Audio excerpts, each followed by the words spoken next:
Hola, hola, hola. Voy a dedicar este vídeo a hablar de la reacción en cadena de la polimerasa, o PCR, que se ha hecho muy famosa en estos últimos tiempos debido a la pandemia de la COVID. La PCR fue descubierta en el año 1983 por Kary-Mullis y lo que consigue es hacer copias de una secuencia de ADN. Consigue multiplicar el ADN de manera que se obtienen millones de copias del mismo y eso hace posible detectarlo. Esta técnica en la pandemia se está utilizando como método de diagnóstico para saber si una persona está infectada del SARS-CoV-2 o no. Surgen numerosas polémicas en torno a ella. Por ejemplo, recuerdo hace unos meses el presidente de Tanzania decía que habían hecho PCRs a una cabra y a una papaya y habían dado positivo. Es decir, que a cualquier cosa que le hacían una PCR daba positiva en SARS-CoV-2. También surgen polémicas, incluso de profesionales de la medicina, de la biología, que comentan posiblemente la PCR esté dando numerosos falsos positivos y por tanto hay una estimación de personas infectadas por el SARS-CoV-2 que es mucho mayor de la que en realidad se tiene, debido a los falsos positivos que está generando la PCR. Sin embargo, estas afirmaciones, vamos a ver al ir analizando en qué consiste la técnica, no son verdaderas, no son afirmaciones verdaderas, son falsedades. La técnica tiene una propiedad que se conoce como especificidad, que deriva de la elección de unos cebadores específicos para un material genético concreto, en este caso para el SARS-CoV-2, y también la elección de una sonda que nos va a dar la información de si en la muestra hay material genético de este virus en concreto o no, que también es específica del SARS-CoV-2. O sea, tanto cebadores como sonda son específicos de este virus y por tanto no pueden dar positivo con material genético pues de otros virus ni de células ni de material genético de células de personas o de cabras o de papayas. No es posible eso. Tiene especificidad. Bien, vamos a echar un vistazo al método en qué consiste la PCR. Lo primero, hay que tomar una muestra con un hisopo de las vías respiratorias. Esa muestra puede contener el virus, el SARS-CoV-2 o no. Se hace la extracción del material genético que contiene esa muestra, se purifica y a continuación es necesario hacer una etapa que se conoce como la retrotranscripción, porque la PCR no puede amplificar ARN. El virus que tenemos entre manos es un virus de ARN y la PCR solo amplifica ADN. Por tanto, utilizando una enzima llamado retrotranscriptasa, que es una enzima característico de algunos virus, como por ejemplo el VIH, pues se consigue pasar el ARN a un ADN de doble hebra. Conseguimos obtener un ADN de doble hebra a partir del ARN. Aquí tenemos la enzima retrotranscriptasa. El VIH, por ejemplo, requiere de esta acción también porque es un virus de ARN, pero inserta material genético en nuestro genoma y por tanto tiene que transcribir el ARN a ADN. Bueno, una vez que tenemos el ADN, lo que vamos a hacer ahora es crear muchas copias, millones de copias o incluso miles de millones de copias de este ADN para poder identificarlo, para poder determinar si existe o no. Y para ello usamos la reacción en cadena de la polimerasa. Por tanto, esta reacción en sí no permite un diagnóstico, es decir, hay que optimizarla, hay que prepararla para que diagnostique una determinada enfermedad o un determinado patógeno. Eso también es algo que se escucha mucho en algunos vídeos, que ya Kary-Mullis decía que esta técnica no servía como técnica de diagnóstico. Es verdad, la PCR lo único que hace es copiar ADN, es una fotocopiadora, nada más. Pero con unos cebadores y una sonda apropiados va a ser específica, va a identificar o va a multiplicar específicamente un cierto ADN y por tanto ahí es donde se convierte en una técnica de diagnóstico. Bien, una vez que el ADN se multiplica, como voy a indicar a continuación, pues se multiplica en un equipo que se llama termociclador. El termociclador nos saca en un ordenador, nos saca una gráfica que nos indica si se ha amplificado ADN o no. Si no se ha amplificado, la prueba es negativa; si se amplifica, es positiva. Esto depende de si en la muestra pues hay el ARN que convertimos en ADN. Si existe, los cebadores se unirán a él, la sonda también se unirá a él, y la reacción en cadena de la polimerasa multiplicará ese ADN, y la sonda va a generar en el medio unas moléculas emisoras de luz, unas moléculas fluorescentes que y esa luz va a ser identificada por el termociclador, indicándonos la presencia de ese ARN amplificado. Bien, vamos a ir a cómo se realiza la PCR. El termociclador tiene unos pocillos y los reactivos se introducen en un tubo, el cual a continuación se mete en los pocillos. El termociclador es simplemente un equipo de calefacción que se programa y calienta durante unos minutos a una temperatura concreta esos reactivos. ¿Qué reactivos tenemos que meter en ese tubo para realizar la PCR? Bueno, pues lo primero que hacen falta son los nucleótidos, que va a usar el enzima para generar las nuevas copias. Como vamos a hacer copias de ADN, pues son desoxirribonucleótidos trifosfato, que vamos a denotar por DNTP. Son necesarios 4, los de adenina, timina, citosina y guanina. Bien, además tenemos que poner los cebadores. ¿Qué son los cebadores? Son pequeñas cadenas de nucleótidos, es decir, son oligonucleótidos que se unen a las hebras de ADN en posiciones concretas y determinan la región a amplificar. La enzima polimerasa va a crear copias de esa región, la que queda entre los dos cebadores. Después, además, necesitamos añadir pues magnesio 2+. La polimerasa precisa de este catión, que lo usa como cofactor. Sin él no va a poder realizar copias. Además, necesitamos una disolución tampón, una reguladora de pH, porque la polimerasa también es muy sensible al pH y hay que regular ese valor de pH. Después, bueno, necesitamos la polimerasa, que vamos a usar una TAC polimerasa. La TAC polimerasa proviene de un microorganismo, principalmente arqueas, que en este caso se conoce como la Thermus aquaticus. Es un microorganismo resistente a las temperaturas, y eso va a permitir calentar esta polimerasa en el termociclador a temperaturas cercanas a 100 grados sin que desnaturalice. Y además vamos a necesitar la sonda. Hay que añadir también la sonda, que nos va a indicar si la prueba es positiva o negativa, dependiendo de que tengamos fluorescencia o no. Y por último, necesitamos lógicamente la muestra. Hay que añadir ahí también la muestra que se ha tomado purificada. Y ya tenemos nuestro tubo. Cerramos y al termociclador. Bien, y ahora vamos a ver qué procesos ocurren en el termociclador.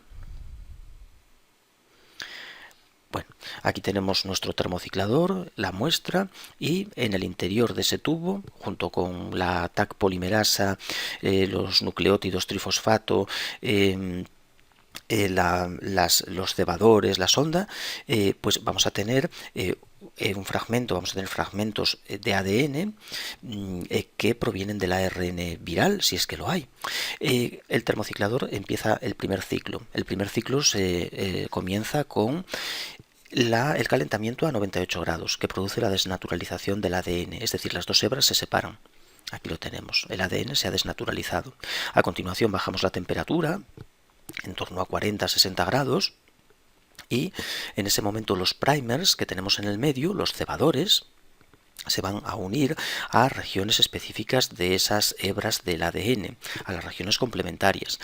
Estos primers se diseñan de forma específica para que unan a las hebras que tienen secuencias complementarias con respecto a lo que tenía el ADN viral. Es decir, se diseñan específicos, en este caso para el SARS-CoV-2. Solo van a unir al SARS-CoV-2. De hecho, estos cebadores suelen tener entre 18 y 20 nucleótidos, y por tanto tiene que haber complementariedad con esos nucleótidos en el ADN que se ha generado.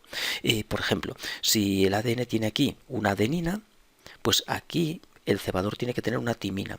Ya sabemos que la adenina une a timina y la citosina une a guanina. Por ejemplo, si aquí tengo una citosina, pues en el cebador, cuando se diseña, hay que poner una guanina. Si aquí tenemos una guanina, pues en el cebador hay que poner una citosina. Si aquí tenemos una timina, pues en el cebador una adenina. Y así sucesivamente hasta 20 nucleótidos que tienen que ser complementarios con esta región del ADN generado según he descrito antes. En la otra hebra exactamente lo mismo. Bien, y ahora situamos la temperatura entre 68 y 72 grados, que es la temperatura adecuada para el funcionamiento de la TAC polimerasa, que es esto que representa aquí el dibujo, y esa TAC polimerasa se va a colocar sobre el cebador, se sitúa aquí, sobre el primer cebador, sobre el cebador, y va a ir de 3' a 5' generando la hebra complementaria, es decir, va tomando nucleótidos del medio y va formando la hebra complementaria. Aquí lo podemos ver cómo va cogiendo los nucleótidos y va construyendo la nueva hebra. La otra igual se sitúa aquí, en la otra hebra, la TAC polimerasa, y de 3' a 5' va recorriendo la hebra molde para construir la nueva hebra. De esta manera, partiendo de dos hebras, obtenemos 4 hebras. Es decir, se va amplificando de manera exponencial la cantidad de ADN que vamos a tener en el medio. La TAC polimerasa tiene una capacidad en condiciones adecuadas de colocar 1000 nucleótidos por minuto. Su velocidad es en torno a los 1000 nucleótidos por minuto. Bien, y voy a subir un poco esto hacia arriba para que se vea un poco esa amplificación cómo tiene lugar. Aquí podemos ver el primer ciclo, lo que se conoce como un ciclo, que es los 3 pasos que acabo de indicar. Pues partiendo de las 2 hebras azules obtenemos 4, las 2 azules que teníamos y las 2 rojas que ha sintetizado la polimerasa. Ahora repetimos el ciclo, volvemos a calentar a 98, se vuelve a desnaturalizar, obtenemos 4 hebras. Bajamos la temperatura para que los cebadores hibriden con esas 4 hebras. La polimerasa genera otras 4 hebras complementarias a las hebras molde, y por tanto acabamos teniendo 8 hebras, 8 copias.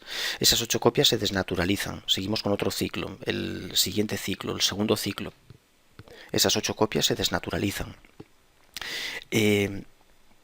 Obtenemos 8 hebras, los cebadores se unen a ellas, bajamos la temperatura, los cebadores se unen a ellas, colocamos la temperatura adecuada a la polimerasa y genera otras, eran 4 hebras lo que teníamos, me parece, eran 4. Bueno, pues ahora se van a generar otras 4 hebras, es decir, 8. Por tanto, en cada ciclo tenemos 2 al cuadrado hebras, después 2 al cubo, después 2 a la cuarta, 2 a la quinta, etc. Es decir, 4, 8, 16, 32. El ADN se amplifica de manera exponencial. Cuando lleguemos, por ejemplo, a unos 30 ciclos, estamos en torno a los 1000 millones de copias. 1000 millones de copias. Aquí pone 2000, pero me parece que son 1000 millones. Bueno, podemos hacer 2 a la 30 y lo comprobamos. Los 2000 millones serán pues 2 a la 35 o 2. Perfecto. Y queda un pequeño detalle, nos queda un pequeño detalle. ¿Cómo es posible ahora detectar, cómo se puede saber si se han generado estas copias o no? Se han producido, se han originado copias de ADN o no se han generado. Bueno, pues eso se sabe colocando entre los 2 cebadores una sonda. La sonda simplemente es una molécula que contiene una secuencia de un oligonucleótido que tiene una secuencia complementaria a la hebra de ADN. Y esa secuencia tiene que quedar entre los 2 cebadores, es importante, tiene que estar entre los 2 cebadores. La sonda tiene por un lado un grupo que se conoce como un quencher, que absorbe la fluorescencia emitida por otra molécula, que es un fluoróforo. Es decir, tenemos por un lado un fluoróforo que emite luz y el quencher la absorbe. De manera que el conjunto de los dos, cuando están cercanos, no produce emisión de luz. Pero, ¿qué ocurre cuando la polimerasa se coloca en el cebador y empieza a sintetizar la nueva hebra? Se va a encontrar anclada a la hebra con este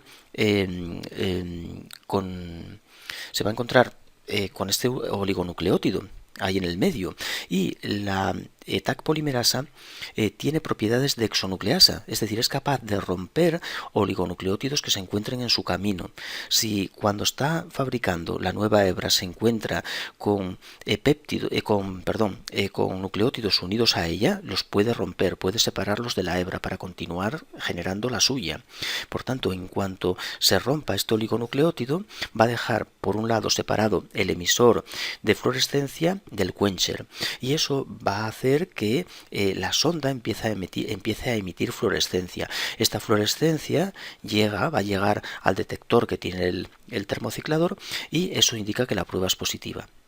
Por tanto, la sonda se une a cada hebra, se va a unir a cada hebra entre los dos cebadores. Tiene un emisor de fluorescencia y tiene un quencher que la absorbe. En cuanto la sonda descompone, rompe, en cuanto la enzima Taq, en cuanto la Taq polimerasa rompe la sonda, deja libres el quencher y el emisor de fluorescencia, y ahí se produce pues eso, emisión de fluorescencia. Va a haber más intensidad de luz emitida, más fluorescencia, cuantas más copias se hagan, porque por cada copia queda un fluoróforo en el medio emitiendo luz. Esa es la clave para determinar si la prueba es positiva o negativa, o incluso va a poder determinarse también la carga viral, qué cantidad de carga viral posee la muestra que se ha tomado. Vamos a comentar un poco la sonda. Aquí tenemos una sonda quizá la más famosa, una sonda Taqman, y es la responsable precisamente de eso, de emitir fluorescencia en el caso de que exista de que se copie el ADN, ¿no? De que se hagan copias de ADN. La sonda consta, como digo, de un oligonucleótido, que es esta parte de aquí, que va a hibridar en el ADN entre los dos. Está diseñado para que hibride entre los dos primers. Por ejemplo, aquí tenemos una citosina, por tanto, el ADN tiene que tener una guanina. Aquí tengo una adenina, pues el ADN tiene que tener una timina. Aquí tengo una guanina, pues tiene que tener una citosina al ADN. Aquí tengo una citosina, pues una guanina. Aquí tengo guanina, pues una citosina. Aquí tengo citosina, pues guanina. Aquí tengo timina, pues adenina, timina, adenina. Esa es la secuencia que tiene que tener nuestro ADN para que la sonda hibride en él. Y esa secuencia es necesaria que esté entre los dos primers. No puede estar fuera de esa región, si no la sonda no será hidrolizada, no será descompuesta por la Taq polimerasa. Bien, ¿de qué se compone la sonda? La sonda se compone de un fluoróforo recolector que absorbe luz a 495 nanómetros que le aporta el termociclador, y después por un efecto llamado FRET va a pasar esa energía a un fluoróforo emisor, que es una cianina 5,5. Ese fluoróforo emisor emite fluorescencia, en este caso una luz roja. Y como tiene cercano una molécula que absorbe esa luz roja, que es un quencher, pues este sistema no va a emitir luz, porque la luz emitida por el fluoróforo la va a recoger el quencher. Por tanto, no hay emisión de fluorescencia. Pero, ¿qué ocurre cuando la Taq polimerasa está generando su nueva cadena y se encuentra con esta secuencia unida al ADN? Pues la va a romper. Y va a separar el quencher del fluoróforo. Y al separarse, el fluoróforo empieza a emitir luz que va a llegar al sensor del termociclador, y eso va a permitir saber que ahí se ha amplificado el ADN objetivo. Bien, esta es la forma de funcionamiento de la sonda, fundamental para determinar si la prueba es positiva.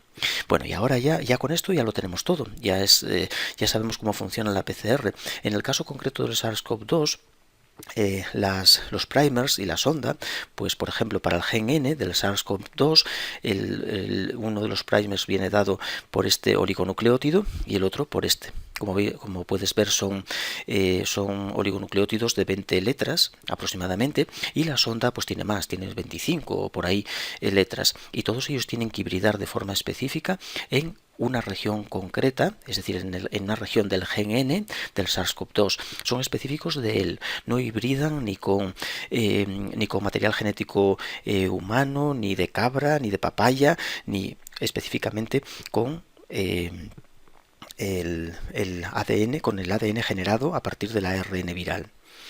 Bien, ahí está esa propiedad, la especificidad. Por tanto, es muy difícil explicar qué dé positivo si no hay ese ARN en el medio. Puede darlo en el caso de una contaminación, si en el laboratorio se produce una contaminación de muestras, pero si no hay ARN viral en la muestra, no puede dar positiva la PCR.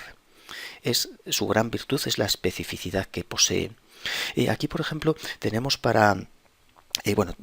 tengo aquí para un gen que es el gen 1B del marco de lectura abierto, y aquí arriba tenemos para el SARS-CoV-2 una región de su genoma que es donde se han elegido esos cebadores. Este es un cebador, este es el otro, y esto del medio que tenemos aquí es la sonda. Y aquí nos ponen las secuencias genéticas de parientes del SARS-CoV-2, de otros virus, de murciélago, humanos, y podemos ver que no hay coincidencia exacta entre la sonda que se ha elegido para el SARS-CoV-2 y la secuencia genética del resto de virus. Siempre hay algunas letras diferentes. Lo mismo ocurre si nos fijamos en el gen N. Si hacemos la sonda para el gen N, pues también ocurre lo mismo. La sonda y los primers pues tampoco tienen coincidencia con ningún pariente del SARS-CoV-2. Y por tanto, esto de nuevo muestra la enorme especificidad que tiene la técnica. Y por último vamos a terminar con la gráfica que nos da el termociclador. Tenemos una gráfica en la que, en el eje X se representa el número de ciclos, lo que he comentado al principio. Por ejemplo, 5 ciclos significa que se repite 5 veces el procedimiento de desnaturalización, fijación de los primers y después generación de la cadena por parte de la polimerasa, y eso se repite 5 veces, o sea que tendríamos 2 a la 5 hebras de ADN generadas en el medio. Si vamos por 10 ciclos, pues tendríamos 2 a la 10, etcétera. Entonces, ¿qué ocurre? A medida que van pasando los ciclos, cada vez va quedando en el medio más moléculas fluorescentes emitiendo luz, y esto es lo que detecta el sensor del el sensor del termociclador. Detecta una emisión de luz cada vez mayor, una mayor intensidad de luz. Nos interesa lo que se conoce como el CT, que es el umbral de ciclo. ¿Qué es el umbral de ciclo?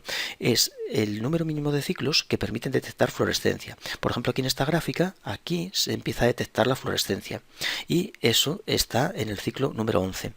¿Eso qué significa? Que con solo 11 ciclos de amplificación del ADN ya hay fluorescencia, ya recibe el sensor fluorescencia. Por tanto, esa muestra contiene una gran cantidad de material genético viral, porque con solo amplificar 11 veces ya se empieza a observar la fluorescencia.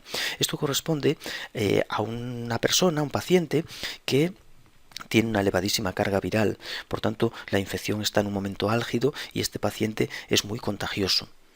Sin embargo, ¿qué ocurre, por ejemplo, si el umbral de ciclo se observa en el ciclo, por ejemplo, 37, como aquí? Ciclo 37 es esta curva que tenemos aquí. Se empieza a observar fluorescencia en el ciclo 37. Eso implica que hay que amplificar el ADN durante 37 ciclos para observar la fluorescencia. Por tanto, la muestra tiene una cantidad de material genético pequeñísima y corresponde a una persona, o bien que corresponde a una persona que ya está recuperándose de la enfermedad y por tanto ya no tiene apenas virus en su organismo.